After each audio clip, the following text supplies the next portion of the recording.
Hello student, welcome to I science.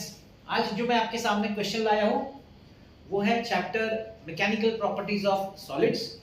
उसके अंदर modulus of elasticity है, अलग अलग तरह का मॉडुलस है।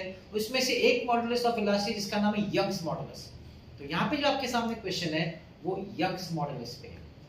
कुछ अगर आपको याद दिलाओ, चैप्टर वो इलास्टिसिटी है, Young's modulus it deals with elasticity. जहाँ पे आपको वर्ड सुनने को मिलता है स्ट्रेस एंड स्ट्रेन। स्ट्रेस सुनने को मिलता है और स्ट्रेन सुनने को मिलता है। स्ट्रेस क्या है? किसी बॉडी पे आप फोर्स अप्लाई करेंगे पर यूनिट एरिया, किसी भी बॉडी पे आप फोर्स अप्लाई करेंगे पर यूनिट एरिया, उसको हम बोलते हैं स्ट्रेस।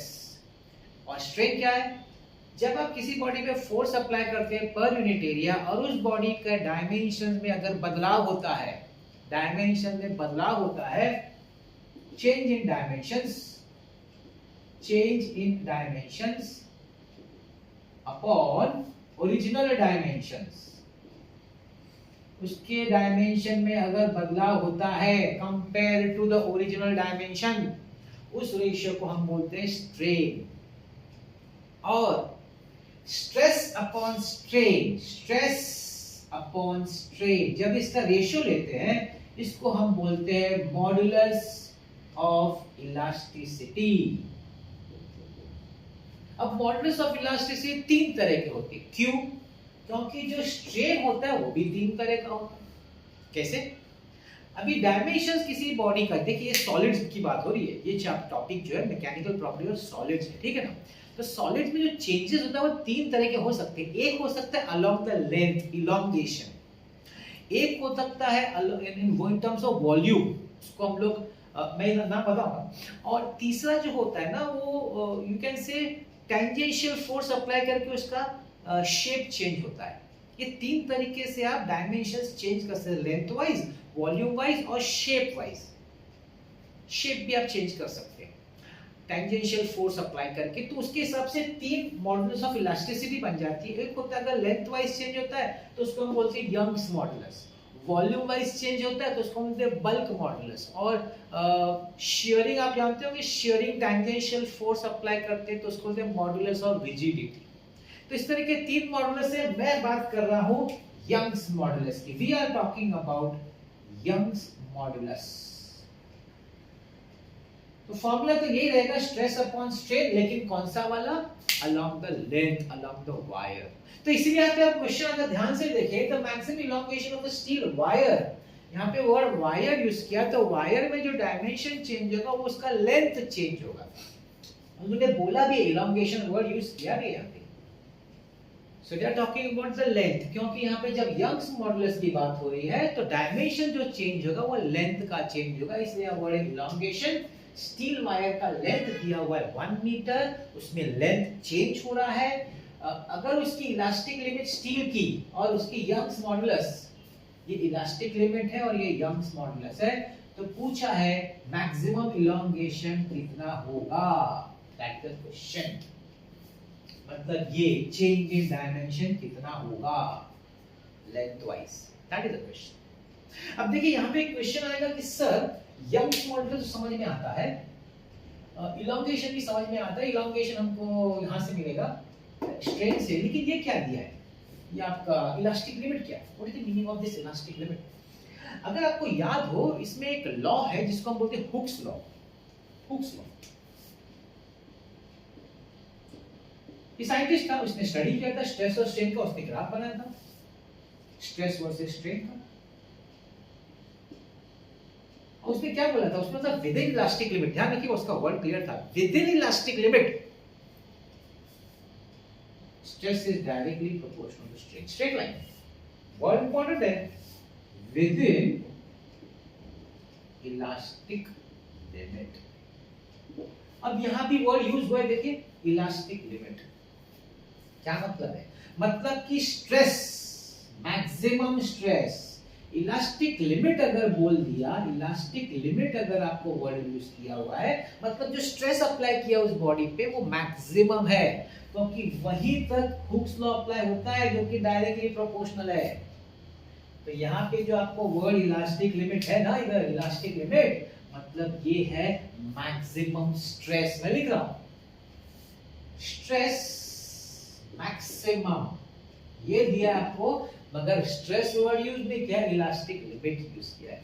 तो मैक्सिमम स्ट्रेस आपको दिया हुआ है 8 × 10⁸ न्यूटन पर मीटर स्क्वायर, और यंग्स मॉडुलस y दिया हुआ है 2 × 10⁻11 न्यूटन पर मीटर स्क्वायर। तो जैसे कि हम जानते हैं modulus of velocity, Young's modulus y is equal to stress which will maximum, अगर स्ट्रेस मैक्सिमम है तो स्ट्रेन भी मैक्सिमम होगा भाई, है कि नहीं। अब आपको यंग्स मॉडुलस का वैल्यू दिया हुआ हम लोगों ने 2 × 10⁻11 is equal to 8 × 10⁸ upon maximum stress, sorry maximum strain. तो maximum strain is equal to 8 × 10⁸ upon 2 × 10⁻11।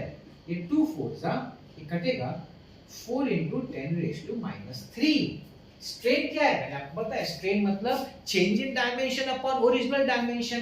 Change in dimension पूछा है, उसको हम ले लेते डेल्टा एल, लेंथ कितना चेंज हुआ, इलॉन्गेशन की जो बात हो रही है, और यहाँ पे मैक्सिमम बोलना पड़ेगा क्योंकि स्ट्रेन मैक्सिमम है तो ये भी मैक्सिमम होगा, अपॉन ओरिजिनल लेंथ एल ले लो 4 × 10⁻³ एल तो दिया हुआ है, ओरिजिनल लेंथ दिया हुआ है 1 मीटर, तो हम लोग लिख देते हैं therefore delta L max upon 1 is equal to 4 × 10⁻³ metre.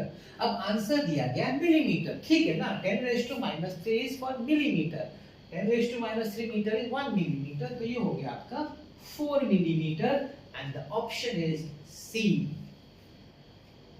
तो that was the sum, ये sum था आपका क्वेश्चन ऑन यंग्स मॉडुलस। तो इसमें देखिए थोड़ा सा ट्रिकी बनाने के लिए वर्ड ऐसे ऐसे यूज किए, ये वर्ड है मैक्सिमम है, ये समझ में आना चाहिए जो मैंने आपको यहाँ समझाया है।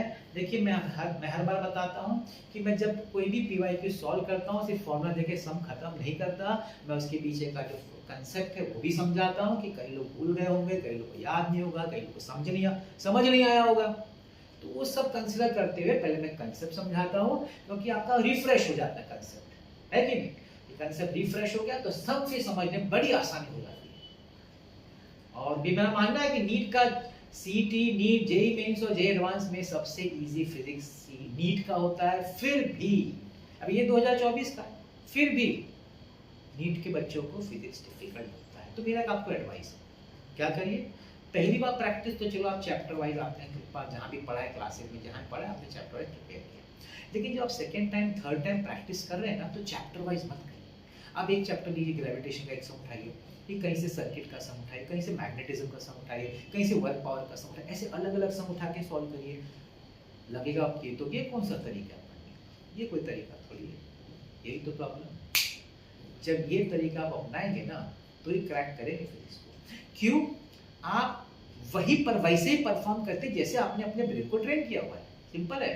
देखिए आपका एग्जाम जो है इधर है, इधर से होता है सॉल्व, इसको आप जैसा ट्रेनिंग देंगे आपको वैसा आंसर देगा। अब आप अगर इसको ट्रेनिंग देखिए, एग्जाम पेपर फिजिक्स का रैंडम होता है ना, क्वेश्चन कोई भी चैप्टर से कहीं से ऊपर नीचे से होगा। अगर हम उसकी आदत नहीं डालते हमारे ब्रेन की, कोई भी सम रैंडमली है तो कैसे सॉल्व करने का, तो चलो रैंडमली प्रैक्टिस करो। जब आप रैंडमली उसकी आदत डालेंगे तो ब्रेन वैसे रिस्पॉन्ड करेगा और उसका फायदा आप देखिएगा, आपको एंट्रेंस एग्जाम में जरूर इसका फायदा ट्राई करके देखिए, डेफिनेटली बेनिफिट होगा। तो ये मैं भी यही कोशिश करता हूँ कि अलग अलग टॉपिक का अलग अलग चैप्टर का लाऊं, जिससे कि आपको भी थोड़ा तकलीफ हो समझने में, ये कौन सा टॉपिक है, वो कौन सा चैप्टर, अचानक ये चैप्टर आ गया है, तो उस तरीके से आपका भी रिफ्रेशमेंट होगा। तो करिएगा कोशिश, डेफिनेटली मैं जानता हूँ कि इससे आपको बेनिफिट होगा आपके एग्जाम में। तो और ऐसे ही क्वेश्चन मैं आपके लाता रहूंगा, देखते रहेगा मेरा वीडियो। आज का वीडियो देखने के लिए बहुत बहुत धन्यवाद।